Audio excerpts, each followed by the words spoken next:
마태복음 6장에 보면 예수님의 제자들이 예수님에게 기도를 가르쳐 달라는 그런 부탁이 나옵니다.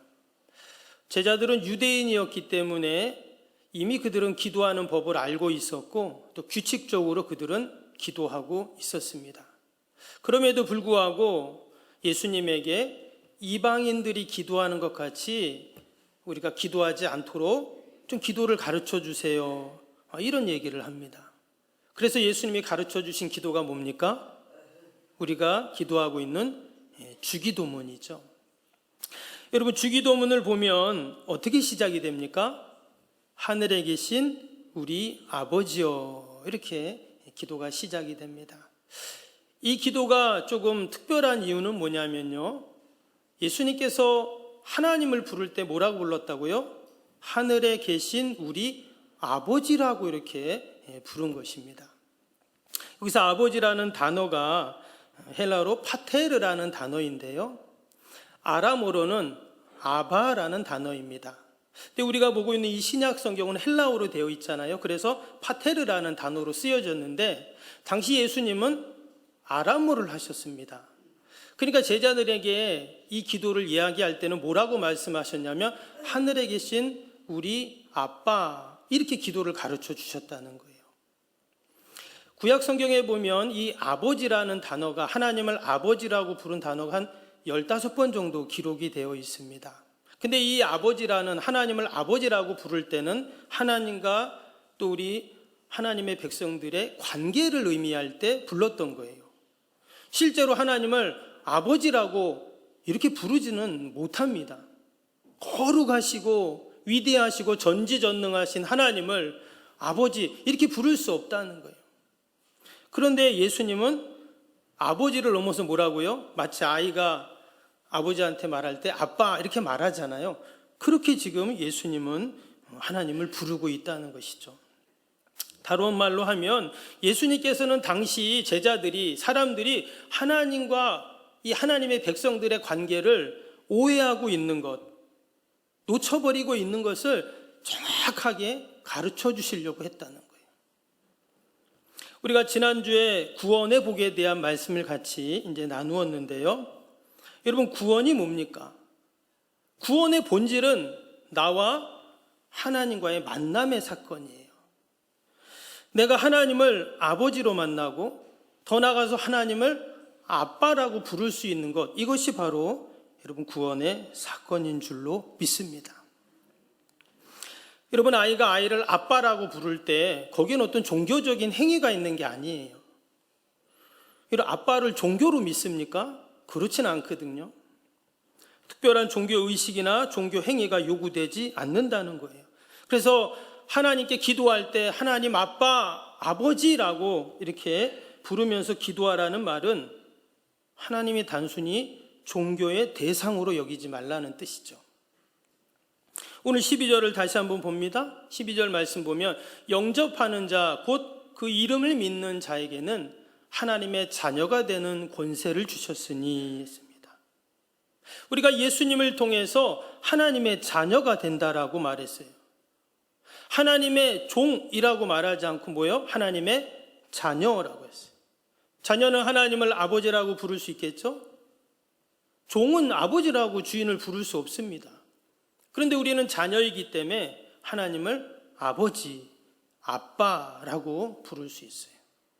한번 해볼까요? 뭐 말로만 하면 안 되고 내가 직접 해야 되겠죠? 한번 해보세요. 하나님 아버지 해보세요. 꼭 하라고 하면 안 하시는 분들이 계세요. 뭐래 하긴 뭐래 해보세요. 다시 한번 하나님 아버지. 이번에는 하나님 아빠. 좀 쑥스러운 분은 집에 가서 한번 꼭 해보시고 기도하실 때 해보시길 바랍니다. 여러분, 우리가 하나님을 아버지라고 아빠라고 부르고 고백하는 게 너무 중요해요. 바울은 이것을 당시 로마법에 근거해서 이야기를 했어요. 로마법에는 양자법이 있었습니다. 뭐냐면 내 자식은 아닌데 양자로 우리가 자녀를 이렇게 품잖아요. 심지어 이 로마는요, 종들도, 노예도 양자로 삼을 수가 있어요. 어느 기간이 지나면. 그래서 로마가 무려 1000년 동안, 여러분 서구에 1000년 동안 이루어진 나라는 없습니다. 1000년 동안 그 어마어마한 제국을 이룰 수 있었던 이유가 이 로마 법 때문에 그랬거든요. 그런데 그 바울이 그 로마법을 잘 알고 있었기 때문에 이 양자라는 용어를 씁니다. 아들을 삼는다는 거예요. 아들을 삼으면 그 아들에게는 아버지의 뒤를 이어서 상속권이 주어지죠. 또 아버지의 보호, 아버지의 도움을 이렇게 받게 되는 것입니다. 근데 마치 하나님께서 우리를, 원래는 종이었는데 죄의 종이었잖아요. 근데 우리를 하나님의 자녀로, 양자로 탁 삼아주셨다는 거예요. 그것을 생각하니 너무나 감사한 것이죠. 로마서 8장 15절 말씀에 보면 너희는 다시 무소하는 종의 영을 받지 아니하고 양자의 영을 받았으므로 우리가 아빠, 아버지라고 부르짖느니라. 아마 사도 바울은 예수님께서 제자들에게 주기도문을 가르칠 때 그 자리에 없었죠. 제자가 아니니까. 그래 아마 제자들이 기도할 때마다 예수님이 가르쳐 주신 그 주기도문을 들었을 겁니다. 어쭈? 하나님을 아빠라고 얘네들이 부르네? 어떻게 된 거지? 예수님이 옛날 우리 가르쳐 주셨어. 이제 제자들이 이렇게 말한 거죠. 근데 바울이 생각할 때 예수님의 그 기도의 가르침이 맞다는 거예요. 그래, 내가 이제는 무소하는 종의 영이 아니라 양자의 영, 하나님의 자녀가 되었으니까 내가 하나님을 아빠라고 불러도 되지, 깨달은 것이죠. 그래서 우리가 기도할 때마다 늘 하나님 아버지, 하나님 아빠라고 우리가 불러야 하는 겁니다. 여기 보면 종의 영이 있고 양자의 영이 있다 그랬죠. 여러분, 종의 영을 받는다는 말이 무슨 말일까요? 우리가 종을 생각해 보면 됩니다. 우리는 지금 종이나 노예가 없어요. 그러나 옛날 고대 사회의 그 종들이 어땠을까? 우리가 상상해보고 기록이나 자료를 보면서 우리가 알 수 있죠. 여러분, 종들은요, 평안함이 없습니다. 늘 불안해요. 주인이 나에게 어떤 지시를 할까를 늘 신경 쓰고 눈치를 봐야 됩니다. 늘 주인을 의식하는 것 자체가 무거운 짐을 지고 사는 것이죠. 근데 그 짐을 24시간 내려놓을 수가 없어요. 늘 주인의 평가에 신경을 곤두세웁니다. 그게 칭찬이든 야단이든 늘 그거에 따라 요동치게 되어 있어요. 또 다른 종들과 늘 비교해야 돼요. 왜 주인은 저 종에게만 일을 시키지? 왜 저 주인은 저 종만 칭찬하시지? 늘 그런 눈치를 보게 되는 것입니다. 혹이나 다른 종이 칭찬을 받으면 막 속이 쓰린 거예요. 시기심으로 가득 찹니다. 다른 종이 승진을 하면 배가 아프겠죠? 이게 종의 삶입니다. 그래서 여기 말씀처럼 무서워하는 종의 영이라 그랬어요. 이 종의 영은 무서운 영입니다. 반면에 양자의 영이 있어요. 양자의 영은 어떻습니까? 여러분, 아들은 어떨까요? 주인의 아들. 아들은 아버지에게 칭찬을 받든 야단을 맞든 상관이 없어요. 아들의 태도는 늘 똑같습니다. 또한 아버지와의 그 깊은 관계가 때로는 흔들리기도 하지만 그것이 없어지는 것이 아니죠. 무엇보다 이 아들은요, 아버지의 뒤를 이어요. 그래서 아들에게는 뭐가 있어요? 유산과 상속이 있어요. 늘 그 아버지에게 어때요? 아버지에게 유업과 유산을 물려받게 되는 것입니다. 때때로는 그런 부모와 자식의 관계도 있습니다. 서로 좋은 관계가 아니에요. 또는 자녀를 학대하는 가정도 있습니다. 근데 이 가정은 일그러진 세상의 가정의 모습이죠. 건강한 가정의 모습은 아니에요. 건강한 가정이라면 부모는 자녀는 부모를 기뻐하는 것입니다. 부모는 자녀를 사랑하고 자녀는 부모를 닮으려고 노력을 하게 되는 것이죠. 근데 마치 하나님과 내가 그런 모습이다는 거죠. 갈라디아서 4장 6절 7절에 보니까 너희가 아들이므로 하나님이 그 아들의 영을 그 마음 가운데 보내사 아빠 아버지라 부르게 하셨느니라. 분명히 하나님께서 우리의 마음이 어떻게 해요? 아빠 아버지라고 부르게 하신다 했어요. 7절에도 그러므로 내가 이후로는 종이 아니요 아들이니 아들이면 하나님으로 말미암아 유업을 받을 자니라. 뭘 받는다고요? 하나님의 유업을 받는 자들. 여러분, 저와 여러분은 다 하늘의 유업을 받을 자인 줄로 믿습니다. 이것이 바로 양자됨의 결과입니다. 때문에 우리는 늘 어때요? 당당합니다. 왜? 아버지의 유산과 유업을 물려받을 자이기 때문에 우리는 당당한 것입니다. 서울 마포에 있는 양화진 외국인 선교사 묘지가 있습니다. 거기에 많은 선교사들 묘가 있는데 그중에 우리가 잘 아는 개신교 최초의 선교사인 언더우드와 아펜젤로 선교사의 무덤이 있습니다. 이 언더우드 목사님 우리 장로교니까 우리가 잘 알고 많이 들어봤는데, 여러분 아펜젤로 목사님 아십니까? 이분은 감리교 목사님이십니다. 1885년 4월 5일 그 부활절이었는데 인천 제물포항을 통해서 이제 들어왔잖아요. 들어와가지고 이분이 하신 일이 뭐냐면 이제 청년들에게 영어를 가르칩니다. 그래서 배제대학교 있죠. 이게 배제학당의 전신인데 학교를 세우게 됩니다. 그리고 이분은 성경을 번역을 해요. 그래서 그 성경 번역을 많이 하게 되는데 한 번은 그 저 목포에서 성서 번역자 회의가 있어서 이제 배를 타고 가다가 그 군포가 아니라 군산이죠. 군산 앞바다에서 이제 배가 침몰을 하게 돼요. 그때 그 배에 탈출하지 못한 한국인 학생이 있었는데 그 학생을 구하다가 이 선교사님이 죽게 됩니다. 한국 기독교회사에 나오거든요. 참 훌륭하신 분이죠. 그런데 이 아펜젤로 언더우드 목사님 말고 또 여기 많은 선교사들 묘가 있는데 그 중에 아주 특별한 한 분의 묘가 있는데 바로 일본인 선교사 묘입니다. 이분의 이름이 소다 가이치라는 분이십니다. 이분은 일본 분이세요.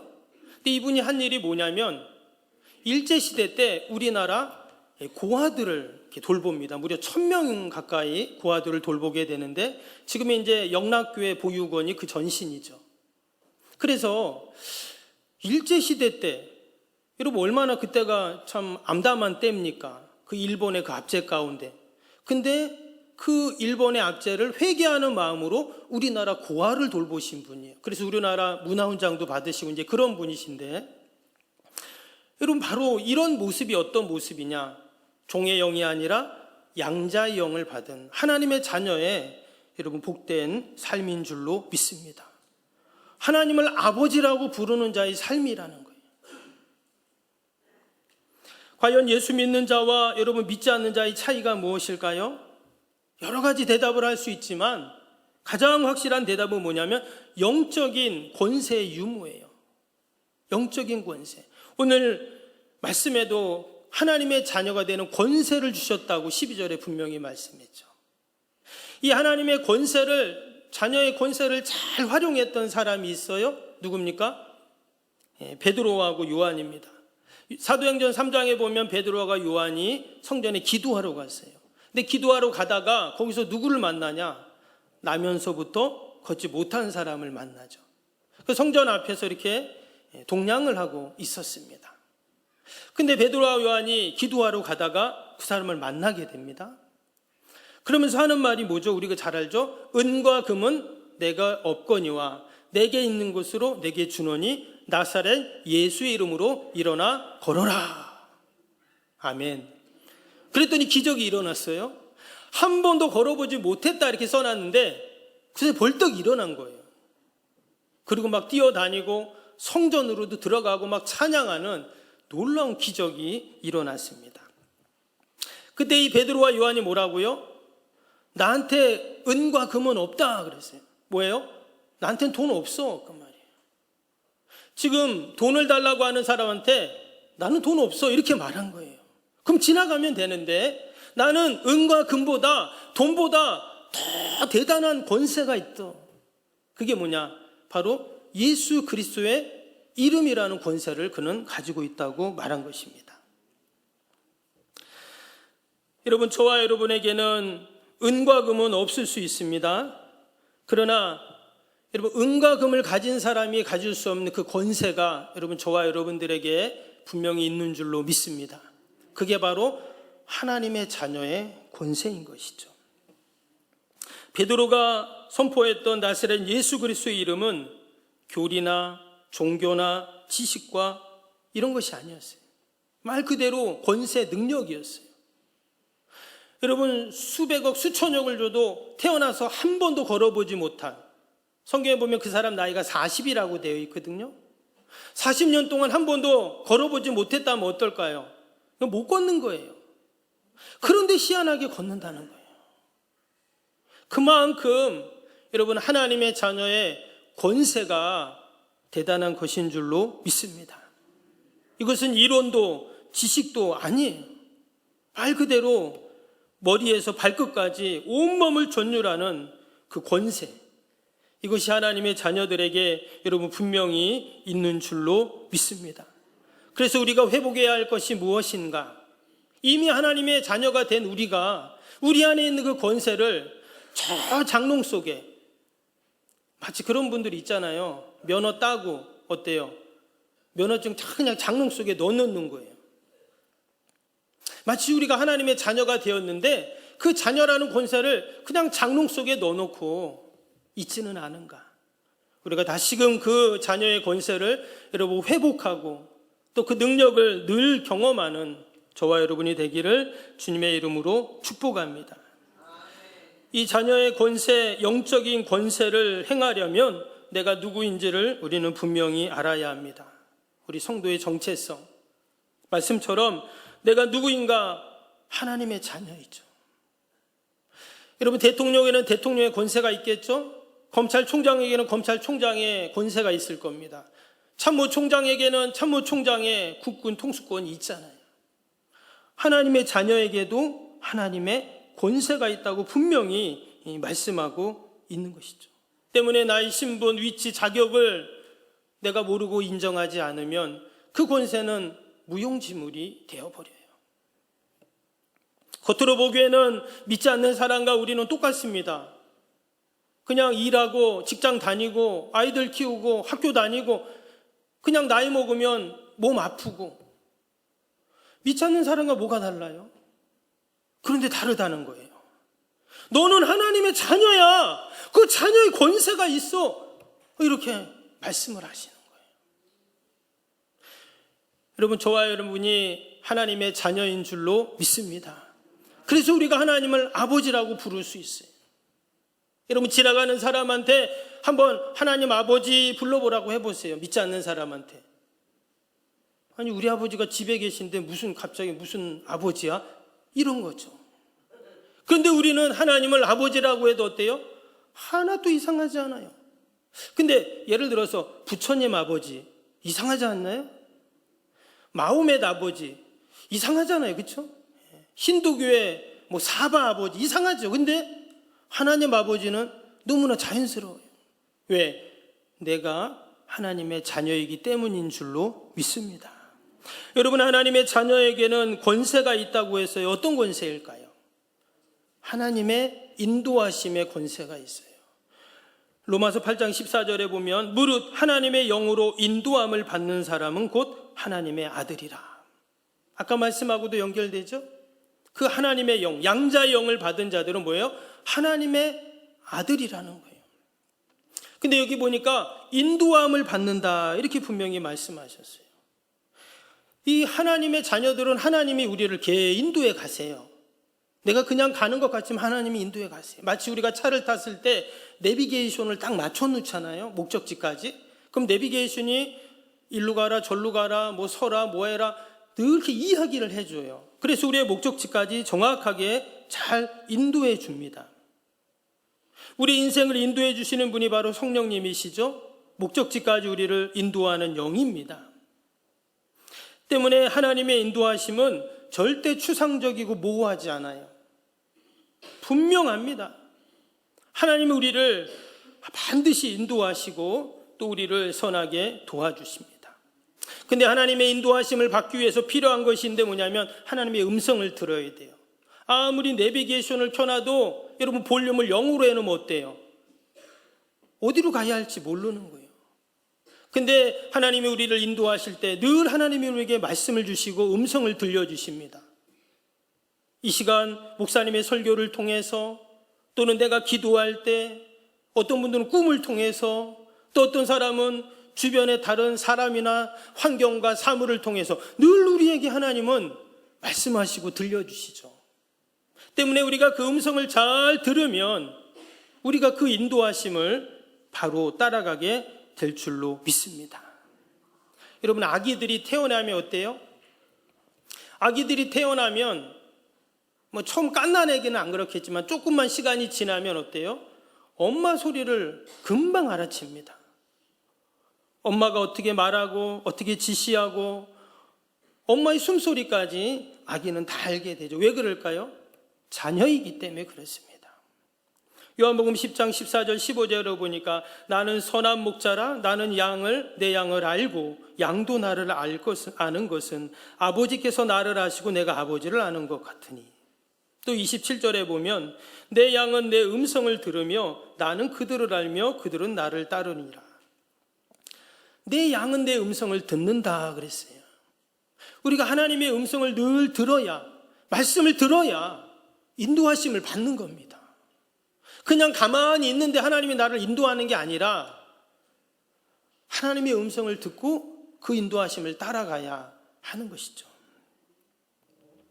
그럴 때 우리 자녀들의 그 복된 삶, 풍성한 삶이 날마다 여러분 있을 줄로 믿습니다. 우리는 어디로 가야 할지 몰라서 염려하고 걱정하는 자들이 아니에요. 여러분, 우리의 마음속에 늘 그런 염려가 있지 않습니까? 이거 어떻게 해야 되지? 이거 어떻게 해야 되지? 어떤 일을 만났을 때. 근데 하나님이 어떻게 해요? 하나님은 사막에도 길을 내시고 광야에도 물을 내시는 하나님이시잖아요. 길이 없어도 하나님, 우리가 어디로 가든지 우리를 인도하시는 하나님이시기 때문에 우리가 하나님의 음성만 늘 듣는다면 우리를 온전한 목적지로 인도하실 줄로 믿습니다. 또 한 가지는 하나님이 우리를 보호하신다는 거예요. 우리는 너무나 연약합니다. 우리가 지난 연초에 여러분 다들 계획 세우셨죠? 계획대로 잘 됩니까? 저도 지난번에 애들하고 그래, 올해는 우리 한번 다이어트 해보자. 내일부터 하자. 계속 그러다가 지금 한 달이 다 지났어요.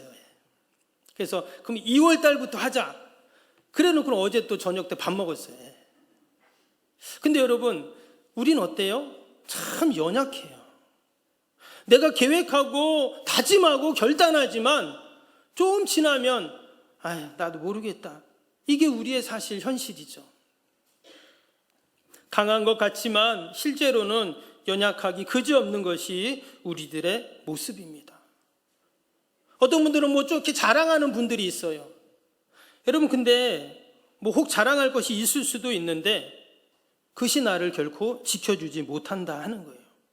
여러분, 내가 나를 지키려고 하면은 두려움이 찾아오게 되어 있습니다. 이것이 죄의 속성이에요. 그래서 우리 인간은 하나님을 의지할 수밖에 없어요. 마치 이게 연약한 모습처럼 보일 수 있지만 실제가 우리는 연약해요.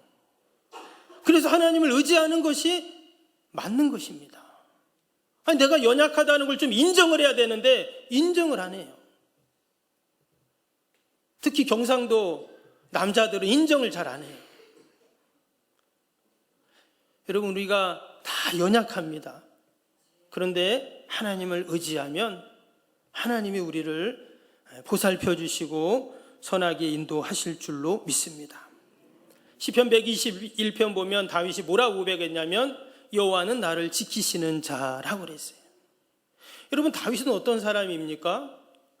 그 2m 97이나 되는 어마어마한 장신인 거인 골리앗도 쓰러뜨린 사람이잖아요. 이스라엘 군대 장관이었어요. 그는 왕이었습니다. 그런데 그런 그가 뭐라고 말했냐면 하나님이 나를 지켜주십니다 그랬어요.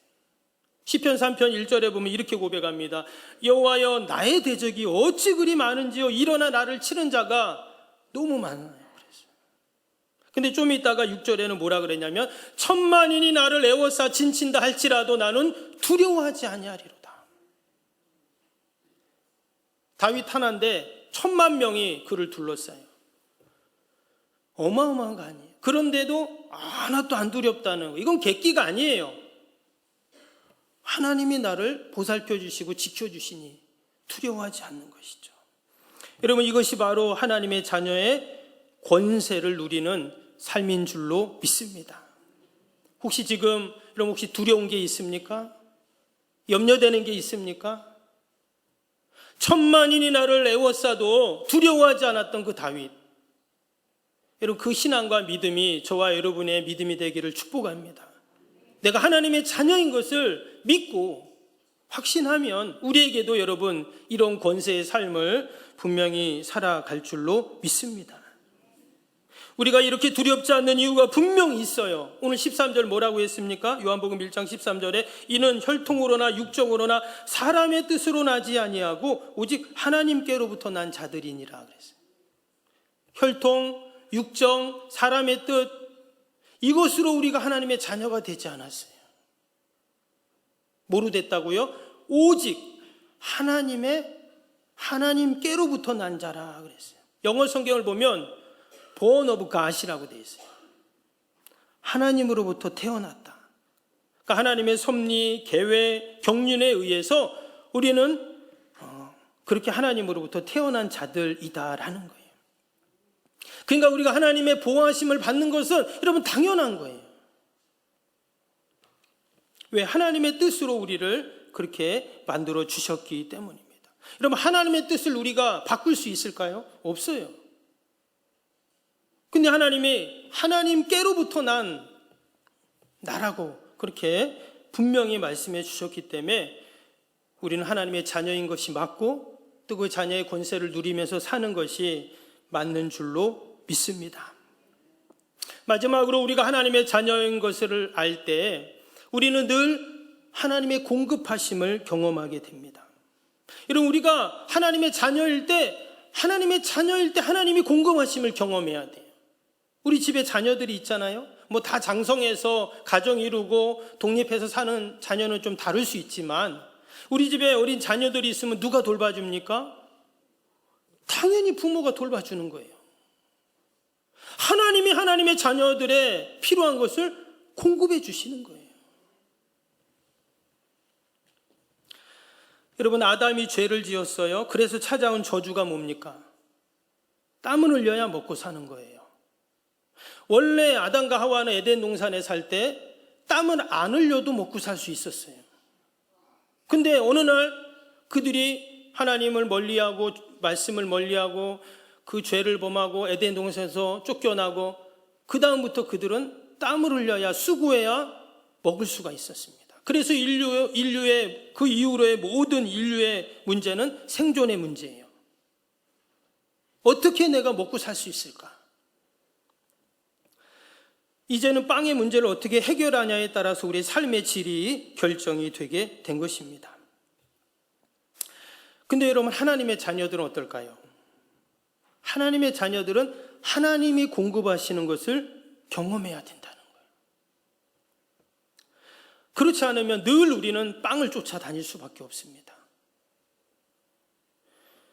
우리는 이 부분에서 이 먹고 사는 문제를 하나님이 공급하신다는 여러분 그 확신을 우리가 가져야 합니다. 이스라엘 백성들이 출애굽했죠. 그들이 광야 40년을 지났습니다. 근데 그들이 광야를 지나는 동안 늘 무엇을 먹었냐? 만나를 먹었잖아요. 하나님이 맨날 아침마다 내려주시는 만나라는 희한한 음식을 그들이 먹으면서 그 광야를 지나 약속의 땅에 그들이 들어갈 수가 있었습니다. 그들은 그 만나를 얻기 위해서 막 수고하고 땀 흘리고 고생하고 이러지 않았어요.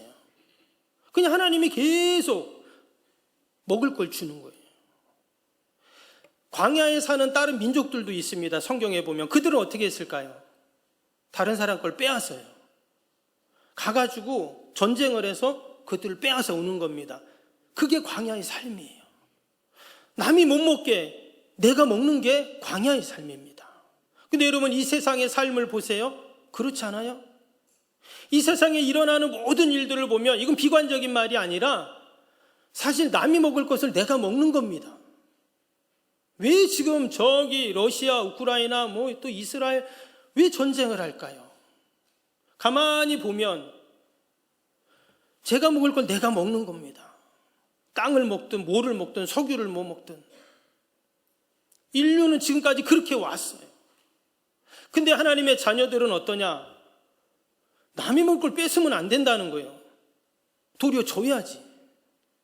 대신 하나님이 공급하심을 경험하는 것. 여러분, 이것이 바로 하나님의 자녀의 권세를 누리는 삶인 줄로 믿습니다. 하나님의 자녀의 권세의 수준은 어느 정도인가? 자녀는 아버지의 수준만큼입니다. 여러분, 아버지가 거지이면 자녀도 어쩔 수 없이 거지일 수밖에 없어요. 근데 아버지가 재벌이야. 그러면 자녀도 그 재벌의 가문의 자녀가 되는 것입니다. 여러분, 하나님의 부유하심을 상상할 수 없습니다. 하나님은 온 세상을 만드시고 그것의 주인이시라고 했어요. 하나님보다 더 부유하신 분이 어디가 있습니까? 그 하나님의 자상하심, 그 신실하심, 선하심이 늘 우리를 보호하시고 인도하시고 우리 인생을 책임지시고 공급하시는 하나님이신 것. 이것이 바로 내가 하나님의 자녀의 권세를 누리는 여러분 삶인 줄로 믿습니다. 여러분, 나는 누구라고요? 하나님의 자녀입니다. 우리가 앞에서 하나님을 아버지, 하나님을 아빠라고 그렇게 불렀던 것처럼 우리는 분명 나는 하나님의 자녀입니다. 여러분, 모든 부모는 어때요? 나보다 자녀가 잘 되기를 원합니다. 근데 하나님도 그러세요. 요한복음 14장 12절에 보니까 내가 진실로 너에게 이르노니 나를 믿는 자는 내가 하는 일을 그도 할 것이요 또한 그보다 큰 일도 하리니 이는 내가 아버지께로 감이라. 예수님께서 하신 일이 어마어마한데 뭐라고요? 나보다 더 큰 일도 하나님의 자녀들은 할 것이다라고 분명히 말씀하셨습니다. 오늘도 우리가 하나님의 자녀임을 감사하면서 또 한 주간도 또 2월 한 달도 또 2025년 남은 11달도 늘 하나님의 자녀로 그 권세를 누리는 여러분 저와 여러분이 되시기를 주님의 이름으로 축복합니다.